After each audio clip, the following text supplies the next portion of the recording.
Dieu, mon Dieu, mon Dieu. Quelle ambiance ce soir aux Abîmes. Ça fait chaud au cœur. Les amis de la Guadeloupe, des Abîmes, de Morne-à-l'Eau, de Pointe-à-Pitre et de Marie-Galante, bien bonsoir. Je n'ai pas les mots pour vous dire combien je veux vous remercier ce soir de me faire l'amitié avec la remplaçante, Madame Sandra Manette, de nous faire l'honneur de votre présence ce soir. Oui, applaudissez-vous vraiment, sincèrement. Nous sommes un jour de semaine, nous sortons d'une période particulière de Covid. Nous avons tous effectivement nos contraintes. Certains ont classe demain, certains ont travail demain, et pourtant, un jour de semaine, vous êtes là avec nous. Et pour nous, c'est précieux. Parce qu'en fait, la politique, c'est un engagement, c'est un don de soi. Sandra l'a dit, beaucoup l'ont dit avant nous, et c'est un don de soi pour la population. C'est ça le sens de la chose. C'est un don de soi désintéressé, où à chaque fois que l'on a une décision à prendre, on la prend dans l'intérêt général du peuple. Et parfois, on ne sait pas si la décision prise est la bonne. Alors, comment faire? On se rapproche de sa suppléante remplaçante, on se rapproche des amis, on se rapproche de la population. Mais malgré tout, on n'est jamais sûr d'être dans le bon sens du pays. Il y a quelque chose d'extrêmement rafraîchissant ce soir que j'ai observé et que j'ai découvert en même temps que vous ce soir. C'est que ceux et celles qui ont pris la parole avant moi, quelle que soit leur origine, quelle que soit leur zone géographique, eh bien, il y a une nouvelle classe politique guadeloupéenne qui émerge. Applaudissez-vous. J'ai vu des jeunes Guadeloupéens, des jeunes Pointois, des jeunes Abimiens et des jeunes Mornaliens s'exprimer, parler et indiquer leurs convictions. Qu'est-ce que ça fait plaisir. Pour le pédagogue que je suis, il n'y a rien de plus vrai que la transmission du savoir. Pour le professeur que je suis, c'est une fierté de pouvoir dire Aurélie Bitufila, que j'ai vu jeune aujourd'hui et conseillère régionale. C'est une fierté de voir Yann Serranton aujourd'hui animer avec les autres, avec tellement de brio et de talent, cette conférence de début. Eh bien, ce qui est rafraîchissant aussi, c'est que j'ai toujours pris le temps de faire le tour de l'assistance quand j'y suis et quand je vous invite, quand nous vous invitons. Et j'ai vu à côté de cette jeunesse des hommes et des femmes que je n'avais pas vus depuis quelque temps. Et ça fait tellement chaud au cœur de voir, je peux citer Rosalie Boussardeau, mais je pourrais citer d'autres qui sont ici pour encadrer, m'accompagner, accompagner la jeunesse, parce que nous avons le sens du pays que nous bisons, que Guadeloupe, d'ouvant. Chers amis, nous voilà au début d'une nouvelle aventure politique. Politique avec un grand P. Vous m'avez fait l'honneur, il y a 5 ans, de m'élire député avec Marlène Miraculeux-Bourgeois de Marie-Galante. Et je peux vous dire que depuis ce jour-là, je n'ai pas vu le temps passer en 5 ans, Sandra, ça passe très vite. Je n'ai pas vu le temps passer, vous me direz qu'il y a eu le Covid, mais en fait, une fois qu'on est élu député, on est dans un autre monde où la tension médiatique, où la pression sociale, où les demandes sont extrêmement fortes. Et nous ne sommes malgré tout qu'un seul homme. Qu'un seul homme. Alors, parfois, et je salue toute ma famille qui est ici présente à mes côtés, parfois, on se dit, mais pourquoi faire tout cela? Alors que forcément, fatalement, il y aura de l'insatisfaction. Fatalement, ce sera insuffisant. Eh bien, on a quelques joies parfois. Quelques joies que nous avons voulu vous consigner dans ce bilan synthétique, et il y a un bilan aussi détaillé. Parce que je crois pouvoir dire qu'en 5 ans, notre équipe a été utile à la Guadeloupe, notre équipe a été utile à la première circonscription. Amen.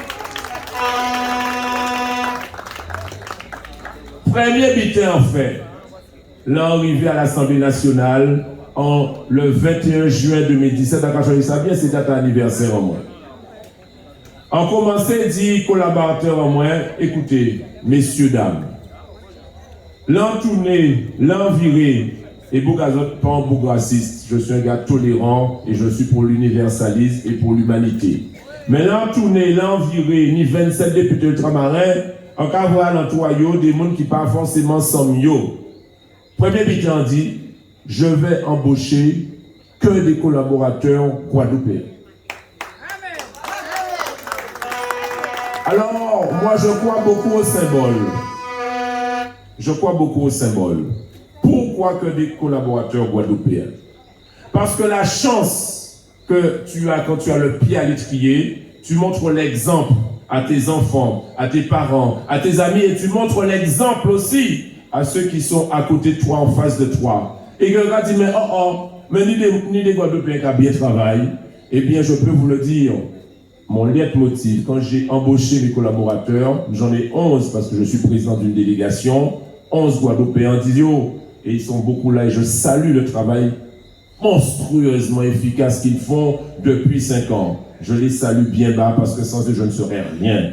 Eh bien, je leur dis, vos collaborateurs embauchés parce qu'ils sont compétents, pas de problème. Mais vous avez une autre mission. Vous avez une mission de militantisme politique par l'exemple de ce que vous êtes, par l'exemple de ce que vous représentez. Les nous estisés à nos ministères pour nous parler 5 et 4 Bassémouna, pour nous comprendre qu'à nos cadres, que nous respectez nous. Voilà le premier travail que je suis venu faire à l'Assemblée il y a 5 ans et que je continuerai. Alors, camarades, il y a un certain nombre de précisions qui doivent être données ce soir. Et il est temps, à un moment donné, de dire les choses telles qu'elles sont. Dès 2017, ici même d'ailleurs, en décembre 2016, le président Macron était là. Oui, ils ont envoyé dans ses eaux ici dedans. Nous l'avons invité. À l'époque, c'était un homme jeune, où je dois dire qu'il avait séduit un certain nombre d'entre nous, beaucoup d'entre nous. D'ailleurs, la Guadeloupe était devant au premier tour. Oui, il était à la fois de droite et de gauche et il avait des idées de réforme de la France. Mais depuis un programme en main, on t'a déjà dit que le cas échéant, je regarderai le président Macron dans ses grands yeux bleus avec mes grands yeux noirs. Et rassurez-vous, camarades, nous habitons qui a de moins, et en cas de que si on n'a pas fait ça, on doit développer une maladie qui n'est pas bon, on ne peut pas payer dès qu'il s'agit de l'intérêt de mon pays, on ne peut pas faire ça, on ne peut jamais faire ça. Et je dois vous dire quelque chose que je n'ai jamais vraiment dit, mais je vous dois la vérité maintenant. Dès 2017, on dit président Macron non. On dit non, pourquoi? Dès 2017, je vous parle de fin juin, on est installé le 21 juin, dès fin juin 2017, on dit non. Pourquoi? Vous savez, nous avons un programme nous en 2017 et qui a un programme nous en 2022, c'est le groupe Outre-mer à l'Assemblée nationale. Qu'est-ce que c'est ça? Vous savez, imaginons là, nous à peu près 577 députés. Alors, ni des groupes, La France Insoumise, groupe gauche, groupe communiste, groupe Modem, groupe En Marche, groupe Les Républicains et groupe centriste. C'est nous ça. Mais le poids politique, c'est le groupe parlementaire.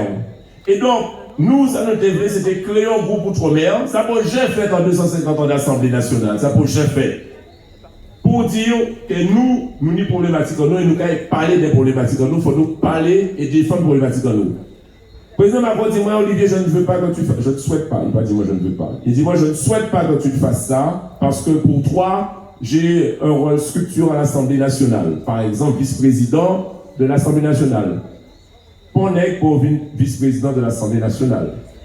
On dit, président, avec tout le respect que je te dois, je vais quand même essayer parce que c'est le sens de mon pays, c'est le sens des Outre-mer. Je veux créer ce groupe Outre-mer à l'Assemblée nationale. Nous pas réussi. Nous arrivons à 12 députés, il en fallait 15. 15 députés, et on peut dire les 4 députés guadeloupéens étaient d'accord. les 3 députés de Corse. Les Corses ont tout compris, les camarades. Si on veut faire quelque chose avec les ultramarins, il faut être les Corses. Ils ont tout compris déjà. Les 2 députés de la Guyane étaient d'accord. Un député de la Polynésie était d'accord, nous arrivés à 12, c'est quand manqué 3. Ni certains qui disent, moi, bon, Olivier, les gens sont sortis, il vient encore quand nous là, nous là depuis longtemps, on va se ghettoiser dans notre groupe, on veut plutôt rester dans notre groupe socialiste, comme ça, nous qui pénis la parole plus. Bref, nous pas voulu, nous pas réussi. Mais on a essayé. Et à l'Assemblée nationale, ce que j'ai compris, les amis, c'est que c'est roche par roche, pierre par pierre, tu crantes un sujet, ou pas réussir, obligé de réussir, faire les jeux de là, mais des mains qui mâchent, après des mains qui aboutit. Et donc, nous pas fait là, mais comment vrai que ceci fait, puisque j'ai vu qu'à Fort-de-France récemment, tous les présidents des départements disent, nous avons regroupé nous pour favoriser les Outre-mer, et nous avons regroupé nous pour dire que nous bisons que les Outre-mer devant, et donc, ils sont d'accord sur le principe à créer un groupe outre-mer à l'Assemblée nationale. C'est ça qu'il faut nous faire dans la prochaine législature parce qu'on aura le poids politique. Imaginez, camarades, que dans quelques semaines, la majorité est faible à l'Assemblée nationale. Qu'est-ce que ça veut dire que la majorité est là à quelques voix près? Vous n'imaginez pas le poids politique que le groupe Outre-mer aura parce qu'il est obligé de compter avec nous pour majorité la fête. Alors c'est ça l'ambition que nous avons pour la Guadeloupe. Nous voulons Guadeloupe devant et nous allons créer ce groupe Outre-mer à l'Assemblée nationale. C'est là que nous allons siéger.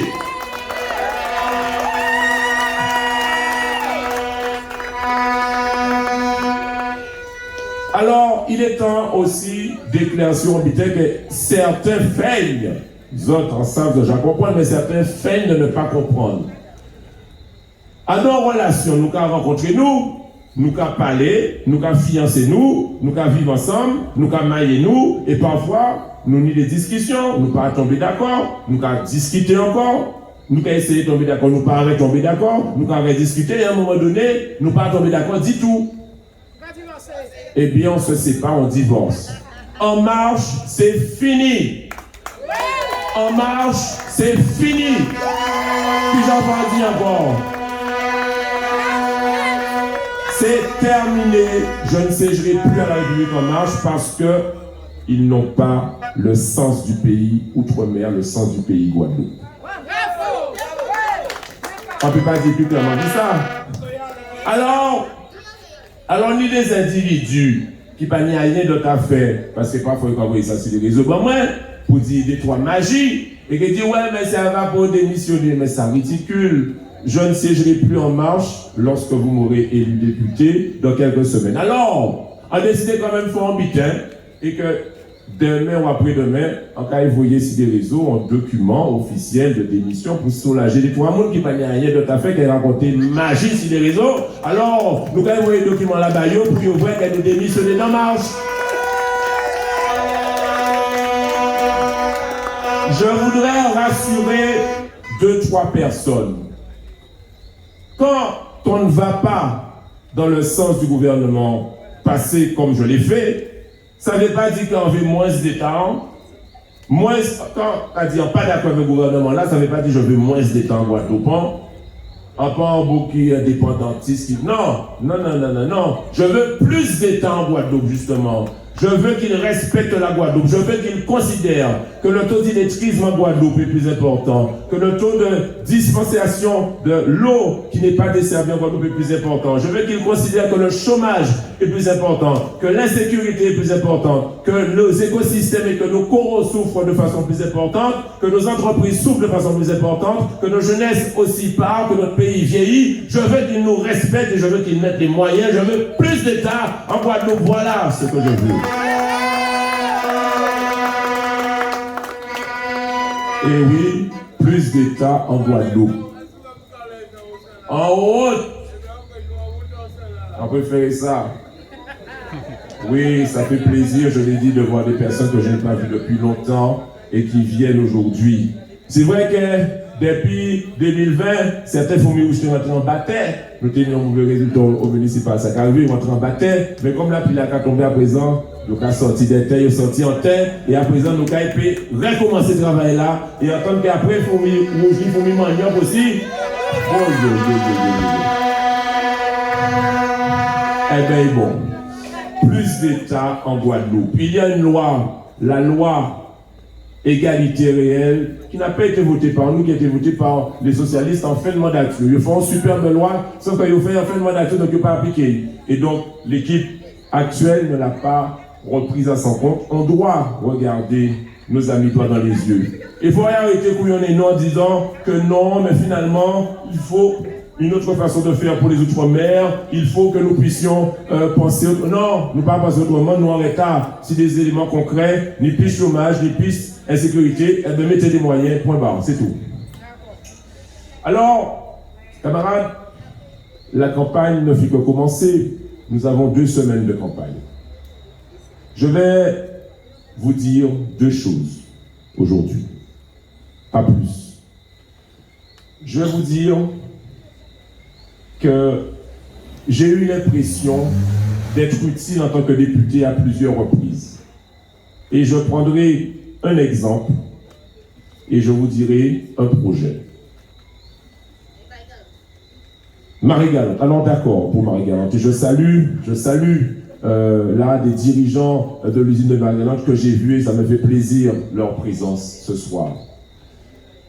Vous savez, parfois, nous avons dit, tout le monde c'est moun. Bon, ben, nous avons mettre monsieur là, dès que député qui fait travail là. Mais s'il n'y a pas de félicité d'autres qui fait un travail là, là qui roulait. Eh bien, j'ai l'outrecuidance de vous dire que si votre député n'était pas là, l'usine de Marie-Galante aurait fermé. Mais il faut que je vous dise pourquoi. Parce qu'il faut que je vous détaille la situation. Nous avons l'usine Marie-Galante qui a fonctionné GITP et à un moment donné, l'année passée, Chaudière a quasiment explosé. Chaudière a explosé et c'était le moment de voir un catalyseur de dysfonctionnement de la filière qui ne fonctionne pas bien, de la récolte qui ne fonctionne pas bien, des planteurs qui souffrent, des opérateurs qui souffrent, bref, des soucis. C'est la pierre à sentir là ou pas? Bénédiction. Bon, mais il faut accélérer quand même. et donc, en cas disant que l'usine a explosé et pendant 1 mois, pour ne pas comprendre, et lui ne pas parler de salarié, qui ne pas parler de l'interprofession, qui ne pas parler de la région, qui ne pas parler de l'État. Bref, c'est le bordel. Et un samedi après-midi, en 15 ans moins, et ce téléphone a moins qu'à sonner, c'est Jean-Pierre Caillard, numéro 1 des alcools en France, 25e fortune de France, en tout cas pesé. Il a dit, monsieur le député, s'il vous plaît, intervenez dans cette affaire-là, parce que sinon, vous savez, l'usine va fermer. Et l'usine, pour moi, c'est 0,5% de mon chiffre d'affaires total. Donc, rien du tout. Ça peut fermer demain, ça ne change rien à la vie. Et je peux vous dire qu'à partir de ce moment-là, 15 jours s'en sont suivis, où on a crié préfet, on crié ministre, on crié sous-préfet, on crié président de région, président de département, on crié tout le monde, on crié Domota, qui nous a donné un bon coup de main sur ça, vraiment un bon coup de main sur ça. Et oui, respect pour Domota sur cette action-là, il a bien travaillé. Alors, si la plaque a tombé, il ne faut pas nous prendre fret tout de suite, on est obligé 10 autres qu'il faut nous accélérer vite là. L'usine de Marie-Galante n'a pas fermé parce que votre député a agi. J'aurai l'occasion de vous en reparler. Si vous avez une préfète à Marie-Galante, c'est parce que votre député a travaillé. Et camarades, nous en sommes qu'au premier jour. Mais je vais vous dire une chose simple. Nous avons une détermination intacte. Nous avons une suppléante de qualité. Nous avons une équipe formidable. Nous avons une volonté politique intacte. Et nous ne laisserons jamais le sens du pays être détourné de l'intérêt général de la Guadeloupe. Parce que nous sommes engagés, nous sommes déterminés, nous sommes un élu responsable. Et pas monde peut mettre pression sur nous dès qu'il s'agit de la Guadeloupe. Alors, camarades, aujourd'hui, avec cette bénédiction divine, je vous dis, votez pour Sandra Manette, Olivier Serval les 11 et 18 juin. Votez à